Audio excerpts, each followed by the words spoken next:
Okay, welcome back, everybody. We are so pleased to have Sarah McCaffrey joining us this afternoon. Sarah McCaffrey is a research forester with the USDA Forest Service Rocky Mountain Research Station. Her research focuses on the social aspects of fire management.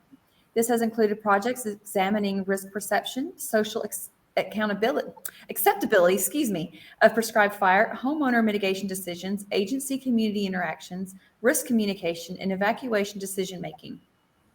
More recent work has focused on internal fire management considerations, including barriers to the use of fire as a management tool. She received her PhD in wildland resource science from the University of California at Berkeley. Thank you so much, Sarah. And just a reminder, I will give a 5-minute warning towards the end, just to leave any time for questions that may pop up. All right. Hoping that won't be an issue. Okay. And I think social accountability is probably as good as social acceptability, perhaps more important. Okay, so take it away.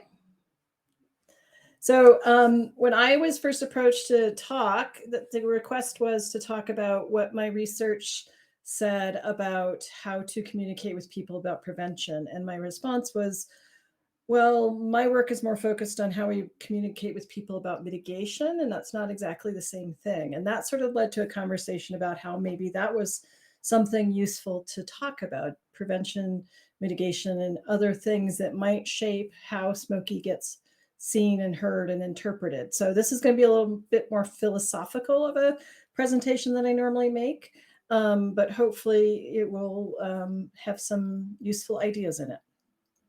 So instead of sort of like the darndest messages of Smokey, as I've put this together, I've started thinking that maybe the actual real question is, what's the problem with mixed messages? And I think that we're running into a lot of mixed messages from different sides. And as a result, we're getting miscommunication.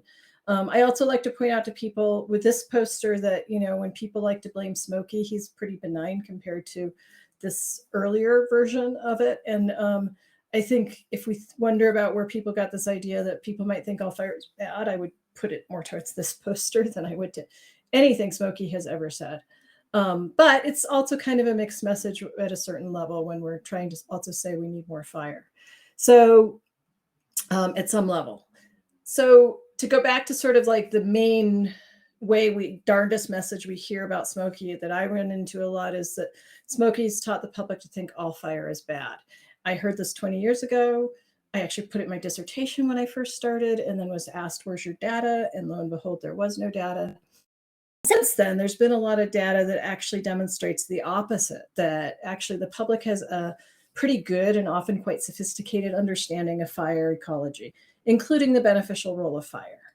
And there's a United States surveys that also show that pretty consistently around 80% of the public sees prescribed fire as an appropriate management tool. And so both of those findings kind of, poke a hole in this notion that the public sees all fire as bad. Clearly, they have a much more nuanced interpretation of it. Yet, I still, despite the fact for 15 years or more, I've been sort of presenting some version of this information, I still hear fire folks make this statement. For what it's worth, I don't think I've ever heard a member of the public say that that is what Smokey taught them. And so I thought about, why do we have this disconnect? Why does it persist? And one of the places I landed has been confirmation bias, which is once we sort of form an opinion about something, we discount or don't even hear information that contradicts that opinion. So they may not even be hearing what I have to say about the fact that, no, there's actually great evidence that the public understands fire. But as in the past year, I started thinking that another issue that might be not as important as confirmation bias, but plays into it, is the tendency to oversimplify that I think all of us have. I keep running into this sort of idea that, well, when you communicate with the public, you need to present it at the level of a 4th grader or a 6th grader, which I'm always mystified by that statement. I never understand where they've heard this lesson and what it's based on in what context it refers to. That might make sense if what you're trying to do is sell a product to people. But when you're asking people for kind of complex behavior changes, then asking them at the level of a 4th or 6th grader isn't going to get you anywhere. And as I also like to say, if you talk to people like they're children, don't be surprised when they behave like children. So this whole idea about oversimplifying and that we need to keep the message simple, in specific contexts that might hold up, but in this larger scale context that I think we're all talking, it's a problem. Sort of one of them is false dichotomies. And so that shows up with the Smokey Bear, the public thinks all fire is bad. This good fire, bad fire dichotomy, I find very problematic because it doesn't allow any nuanced discussion about fire. And so if we have a naturally ignited fire that burns 500 acres and 400 of those acres actually have perfect ecological benefits for some species habitat we care about, but burns down 10 homes. Do we label that as a good fire or is that a bad fire? If we have a prescribed burn, which we're kind of trying to sell now to the media as good fire, what if that prescribed burn escapes and burns down a house? Does that mean it's no longer a good fire in any shape or form? So the kind of good or false, bad these false dichotomies they don't allow for actually talking about fire in the context and at the level that we really need to actually move forward and to get people to respond. And it also kind of sets it up. If I sort of say that's a bad fire and somebody else thinks it's a good fire, that's a fast way to make them stop listening to you because they might care about something different. So, smoke now, smoke later. That's another dichotomy I often hear, but that's going to depend on the person's context. If I'm a mom with a 5-year-old with asthma, I'll say I'll take smoke 15 years from now when they no longer live at home. So these simple dichotomies actually, I think, stop the conversation more than advance the conversation. And the other thing that's kind of related to false dichotomies are these mixed messages. And the specific part of mixed messages I want to address is when we use terminology interchangeably when it actually has really different meanings. And I think that actually leads to confusing and mixed messages. So the terms that I kind of want to go over are the ones that like prevention and mitigation, which started this whole conversation, but preparedness and suppression, and then hazard and risk, which are all terms that I hear used in not always consistent ways. And so preparedness is from the disaster world or the natural hazards world, which is the context I operate from. It's a fairly holistic definition. Disaster preparedness refers to measures taken to prepare for and reduce the effects of disasters or a natural hazard. That is to predict and where possible, so recognizing that we can't always prevent disasters, mitigate their impact, and respond to and effectively cope with their consequences. So this kind of covers the full temporal scale of things you do before an event, how you respond to it, and then how you deal with it afterwards. Whereas in the fire world, my experience is that when they talk about preparedness, it's often basically a fairly narrow definition. It tends to refer to activities undertaken to be ready to respond to an actual fire. And so that's like, do we have the right equipment? Do we have the right staff? Do they have the training that they need? Is the equipment in the right places? And so it's this actually fairly narrow definition of preparedness that I think confuses the conversation and also keeps it very narrow. And one of the questions I would have for folks if we have time for a discussion is like, does prevention fit into your definition of preparedness? I think it does in the fire world, even though it's something that we talk about beforehand, but I often see that mitigation, which also should be fitting into this definition, it often is left to the wayside.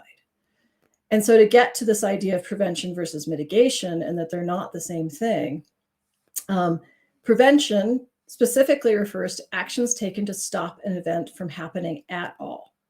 And as that disaster or the preparedness definition recognizes, you can't always prevent them. So with fire, it's basically boils down to we want to prevent unwanted ignitions. And that's a fairly straightforward message. And that's actually a place where if you just focus on preventing unwanted ignitions, then the messaging is pretty clean. It's one reason Smokey's been so successful because he's got a very simple message that isn't hard for people to understand. And it's not too complicated. I do know that, it's more complicated than it seems to try to get people to put out their campfires and that sort of thing. But the basic goal is pretty straightforward. Whereas when we talk about mitigation, we're talking about a much broader range of behaviors to change the hazards, such as managing the vegetation, or to change human behavior. So getting a homeowner to have defensible space, you're both changing the hazard, but you're also changing the human behavior. And the goal there isn't to prevent it, to stop it from happening at all, but recognizing that the event probably will occur, and we want to decrease the potential negative impacts when it does occur. So it's kind of the next step in this process. So fundamentally, they're not the same thing, but they often get, like when I first started working in fire, I was reading about prevention, and we were going to prevent fires with defensible space. And that was just a disconnect to me, because I was like, how does defensible space prevent a fire? And this morning, actually on the radio, I heard that the California governor's race, they're blaming the current governor because he hasn't done enough to prevent wildfires by thinning the forests enough. And I was like, how does thinning the forest actually prevent a fire? It doesn't. But that narrows the conversation to one where you can blame him, because obviously he didn't prevent fires because they happened. But even if he had done what they're telling him he should have done, it was still wouldn't have prevented the fire. So it's sort of, again, setting up this false standard and dichotomy by using the wrong term for the wrong function. And then with fire, I think we also have to talk about suppression. Suppression used to be fairly, clear cut of like, we're going to just suppress the fire, put it out as fast as we can. I think increasingly it's kind of broadening in its definition, sort of controlling the fire. So it's a big box approach where we're not going to suppress it right away, but we're just going to put a box around it. But that's fundamentally different than either prevention. You could say it's a type of mitigation in that you are trying to decrease negative impacts once the fire occurs. But it is definitely not prevention, because prevention is don't let a fire happen. Suppression is once the fire has started. And conflating these terms is a problem because it leads to confusion, and it can lead to an unclear message or contradictory messages. And I'll give you some examples in a sec. And miscommunication. And one of the things I think where the miscommunication happens is that we all tend to be very careful with the language that's specific to our area of interest, and tend to be more casual with topics or language that's outside of our specialty area. And we tend to, at least I tend to, get annoyed when it's misused. And one example of language that's specific to the area I work in, where I get really frustrated when it gets misused, is around hazard and risk. So I would work a lot with risk perception and also the natural hazards field, and hazard and risk get conflated a lot. And that's a major problem from my point of view, because they're very different topics. And so how using these languages differently can lead to different outcomes is, so hazard, the definition is, and there's kind of a range of definitions, but almost all of them get at this idea that conditions that create potential for loss or damage. So it's like, what conditions make it more likely that we're going to have a lot of loss or a lot of damage? But it isn't about the actual event, it's just potential. Whereas risk is the probability of an event with harmful consequences. So that's about probability and consequences. And so we might be like, well, probability, potential, what's the difference? Well, they are different. Potential focuses on conditions that may contribute to various outcomes. So it's just about the possibility. Probability is actually calculating how likely is a specific outcome. And the simplest version of this, you flip a coin twice, that has a potential to land on heads both times, so a 50% probability.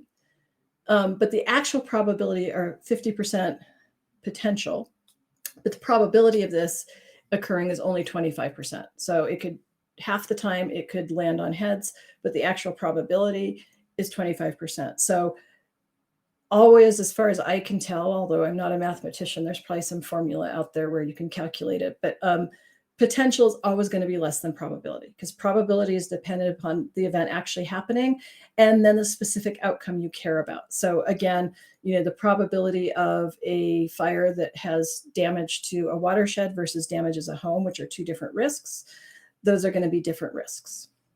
And so this is a problem with fire. If ignition is unlikely, so you're not going to have an event, then even highly hazardous conditions don't necessarily have a high fire risk. So I get frustrated because I see a lot of what are hazard assessments when they go from house to house and do their checklist of, here's the limbs are this high and the trees are this far apart, et cetera. And they add it all up, and at the bottom they get a number.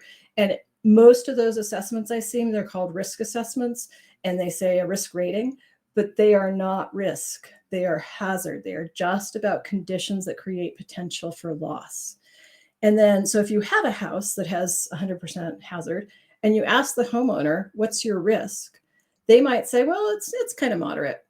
We actually live in high humidity. There's not a lot of ignition sources. So yeah, we have a lot of vegetation, but the chances that we're going to actually have a fire start are pretty low. But then we get a conversation where, the expert assessment of the risk is high and the homeowners is moderate, so they don't understand their risk. And the problem isn't that. The problem is that we're comparing apples and oranges. And when they have the original, they don't understand their risk, we focus on getting them to understand their risk. Whereas when you're comparing apples and oranges, then that's probably not where you need to be focusing your attention. So to me, that's a really good example of how conflating two terms and thinking that that's okay can actually lead to counterproductive outcomes and understandings and knowledge. So specific to the terms I defined earlier, vegetation management, it's often described as such as prevention. Like I said earlier this morning, I heard them talk about not preventing fires in California by thinning the forests enough. It is mitigation.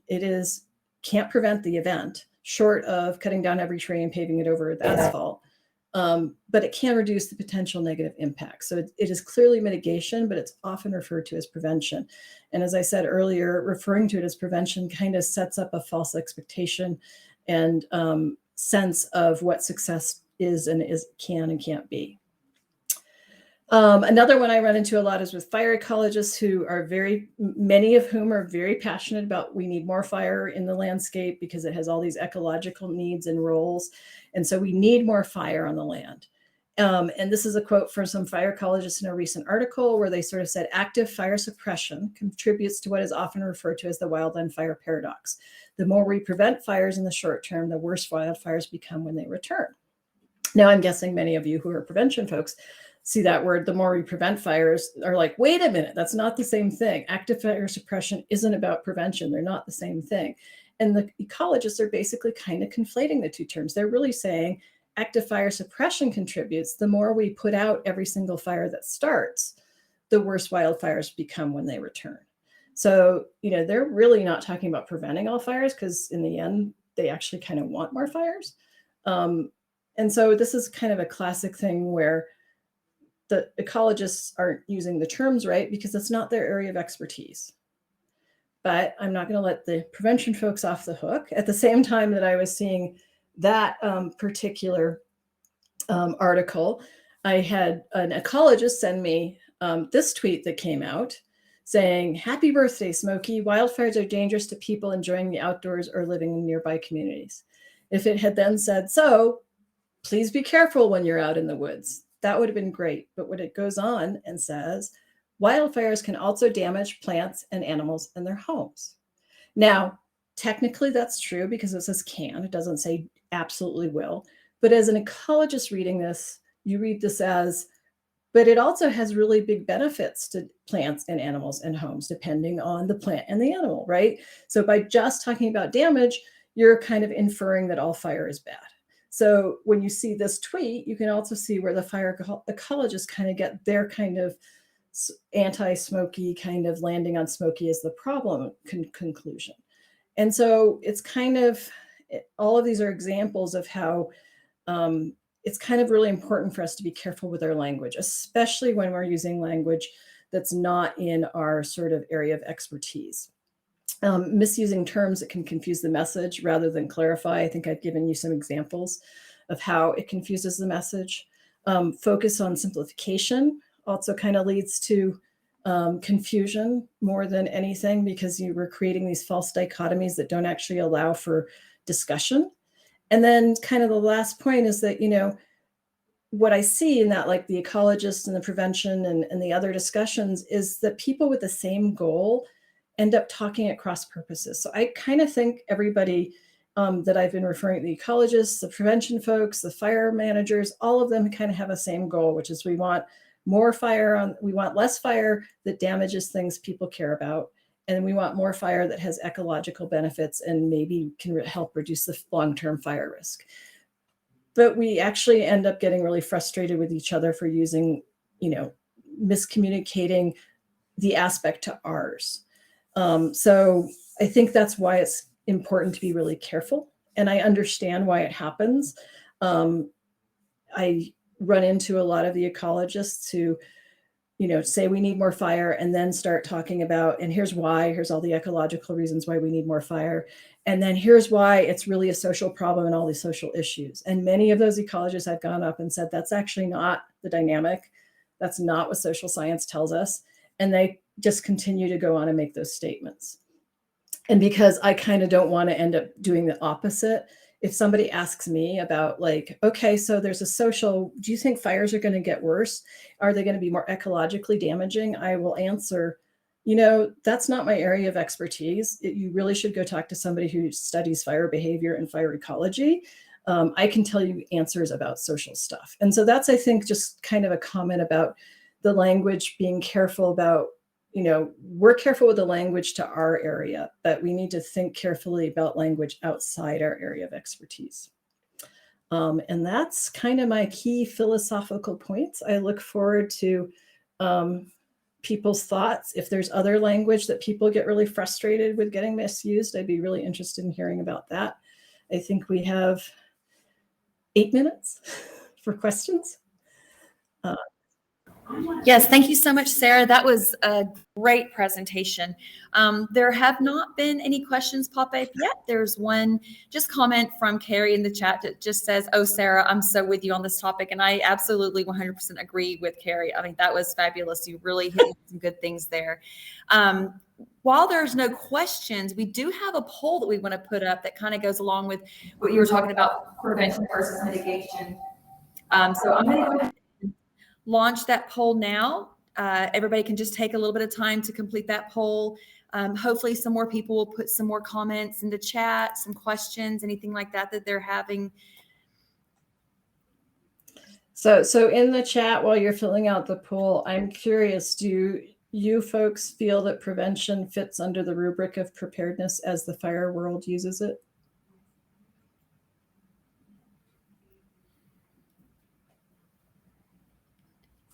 You want people to answer in the chat?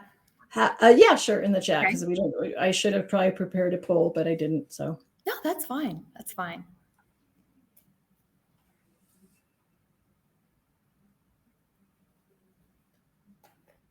Can she repeat the question? Could you repeat the question one more time, Sarah? Yeah, it's I sort of talked earlier about preparedness, and as it's defined in the fire community, tends to be a lot more narrow, and tends to be focused on response. And so I've been curious whether or not you feel that prevention is covered in the category of preparedness as the fire world tends to use preparedness. Okay. I see Jennifer says it's separate. I sometimes put preparedness and mitigation together. True, but what about prevention? Remember, mitigation and prevention are different.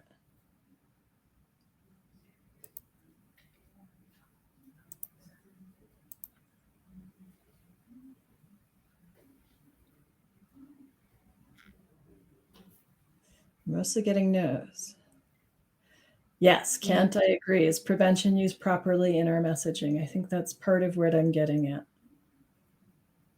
And I think possibly in your messaging, prevention is used correctly, but I think that historically prevention has sort of been lumped in with response almost, because we see it as sort of this key part of preparedness. If we can just prepare fires, if we can just prevent fires, we don't have to respond to them. Reduction versus readiness. Absolutely.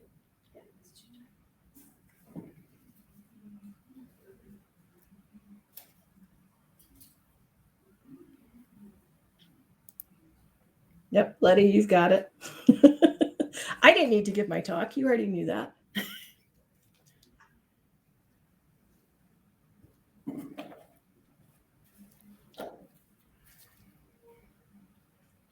We also have a comment that came up in the Q&A tab. I don't know if you can see that, Sarah, but it says prevention versus preparedness should not be the question. It's the desired fire effects.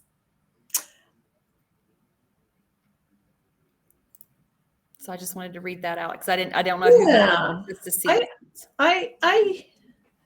I'm not sure I entirely. I think they're different. I think desired fire effects is a fundamentally different category of the language. So prevention versus preparedness is about activities, and desired fire effects is about the goal. And so then it's prevention might, in some cases, meet your goal of desired fire effects, or certain types of preparedness may facilitate that goal. So I would tend to say that they're actually kind of different. I agree. I think the real conversation should be what do we actually want from these fires? And if once we know what we want, then we could decide what we want to do. And that's kind of why I think having that discussion is really important, and distinguishing between prevention and preparedness, because when we lump them all in, then we sort of go down a very narrow road. Mm-hmm. And I see Val has a comment about how do I feel about wanted and unwanted fires? That's again tricky, right? Because that's another dichotomy. Whether or not it's a false one. I think I would probably lean away from it again, because you get into that wanted by whom, unwanted by whom, right? For decades, all fires were unwanted by most people. And now suddenly we've realized that the fires that indigenous populations have wanted for decades, we want them too. But for decades, we didn't want them. Mm-hmm. So I think wanted versus unwanted. I'm also not a big fan of the planned versus unplanned, but that has more to do with that the public wants to know that our actions are planned. And so we talk about unplanned fires, then they think that, and we want to manage an unplanned fire. That makes no sense. Yep, that's fair. There are some fires that there's nothing we want from them. Absolutely.